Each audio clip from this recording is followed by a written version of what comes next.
So, 10 whole years of Five Nights at Freddy's. Man, it's honestly really hard to understand. But we're here now. It is 2024, and the game has released in 2014. And it's honestly pretty mind-boggling to me. Not because it's like hard to fathom something that can be ongoing until the end of time, but it's the fact that I've been there since day one, seeing this journey of someone who wanted to prove the world that he can do something that could affect everyone. It's amazing to see a creator be this passionate after making one game to just build up something for some money, because that's like the main reason, right? It's honestly really amazing to see that. And of course, I'm talking about the one and only Scott Cawthon. He is the man that did it all, I guess. He has not only made so many games now, but finally released his movie. Of course, with the other two movies that he promised coming along the way. But he finally released his movie, his vision of the Five Nights at Freddy's world. Like, that's actually planned out and stuff. I've been waiting for about 9 whole years, I think. Man, it's how time flies by. I still remember the time where people in the fandom perceived the FNaF characters as like anime boys or girls or whatever. That's one vivid memory I have about it. Of course, Markiplier, Corey Kenshin, Dawko, just anyone back then, they hit it big with Five Nights at Freddy's because it was so unknown at the time, where you see animatronics that look friendly and cute are coming to kill you. And I do say, Scott Cawthon is like kind of like the owner of the term mascot horror, because after Five Nights at Freddy's, there's been multiple games, many indie games that became like studios or whatnot, that made a mascot of their own horror game. I think that's pretty amazing. How one dude who made Christian movies, who worked at a Dollar General and stuff, branched out to like make a game only to get criticized for it being too scary, and so he proved them all wrong by making something that's very scary. And he did it. It was unheard of at the time. And if it wasn't for that criticism, I don't know where we would all be without that. Most of us who were so invested into FNaF, we do not know where we would be. Like Dawko, Corey Kenshin, Markiplier. I mean, hell, Markiplier is considered the king of FNaF. And game theory as well. People all wanted MatPat to cover FNaF. And so he did. And look where we are now. The man's retiring without touching kids. It's amazing, honestly, to see everyone who's been a part of Five Nights at Freddy's in some shape or way just turn out to be doing their own things or doing something, but still being loyal to Scott Cawthon's creation. Granted, Scott Cawthon did make some games that are good, some less than others. I guess it happens, I guess. I remember watching the interview, how he said that when making FNaF World, he thought he could just make anything and he would honestly just get so many positivity, but no, that kind of humbled him.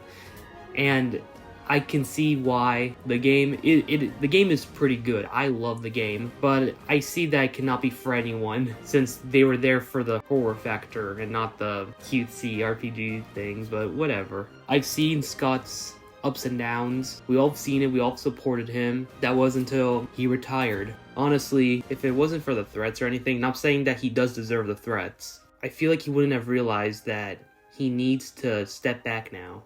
That he has done a lot for us that we take for granted for. Yeah, no, it shows that he did need that retirement. He did need to step back and take a break. I remember my time sending Scott Cawthon a letter, and he sent merchandise, like a Circus Baby, I think a Circus Baby action figure or something. I don't know where it went. It probably disappeared. I was young. Maybe I could send him another letter or something. But yeah, no, that The moment I saw that he replied to me, he acknowledged me, it was honestly very magical. It honestly made me open my eyes that I could be like him. Not a recreation of him or a one-to-one scale of him, but just as a developer, as a creator of something, seeing his ups and downs made me inspired to not only learn from his mistakes and learn from other creators' mistakes, but to know that how much work you put into, you need to be careful and you need to take criticism, even if it's bad or even if it's good. Whatever it is, you need to take criticism. And seeing him be humbled by FNaF World and stuff and all that, it just made me realize that someday I could be like him, and someday I could be like all my favorite YouTubers and all the developers I've seen. I know it's hard for some developers now, but I know that with enough persistence, with enough passion put into something, you can make a good thing. And with a bunch of people with you, you can make something special. Because doing it by yourself is like too hard. I don't know how Scott Cawthon did it, but he did it. And maybe we don't have that sort of talent of doing it all on our own. But I know that with enough people, or with our talents, we could make something special. And honestly, after seeing the FNaF movie, I started to think that after the 2 movies are finally made and released in like the future, I'm just asking to myself, now what? What is there left to our legacy? Well, I think to fully send off our legacy or our era of the OGs, I think only a game that reminisces about all the hardships, everything that Scott did in every FNaF game. I think that could be a special thank you from Scott and from many others that have been through him, through thick and thin, that have been with him through thick and thin.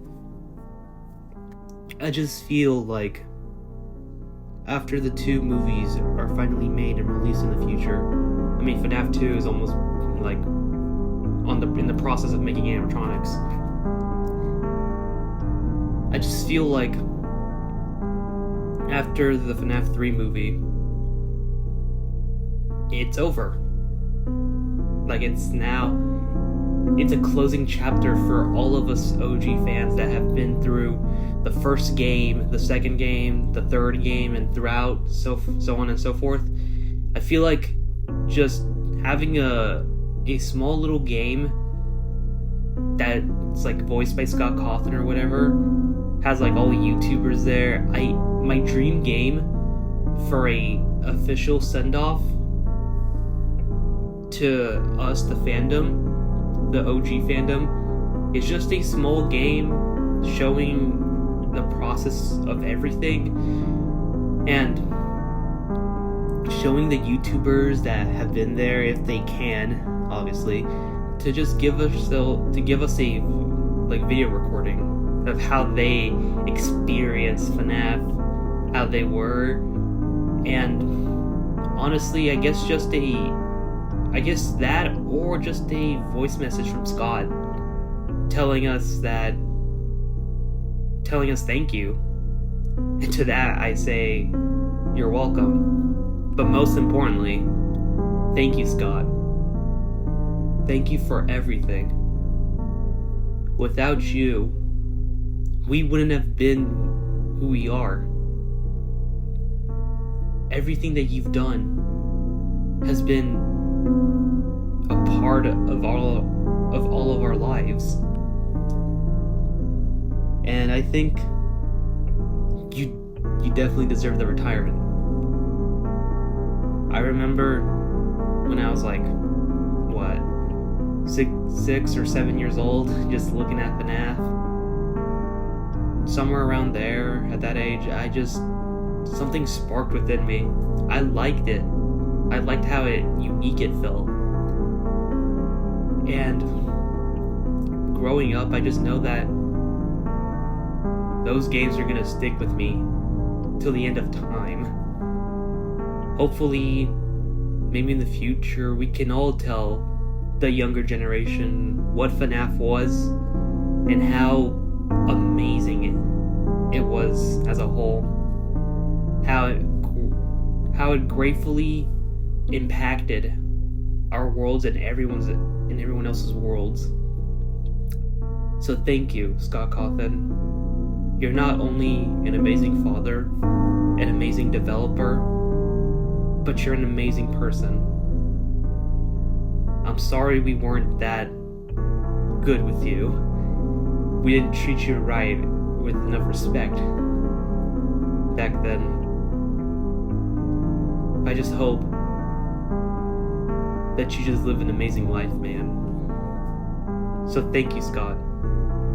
And thank you for all the years of Five Nights at Freddy's you've given us. Let's go for 10 more years at Freddy's. See you on the flip side.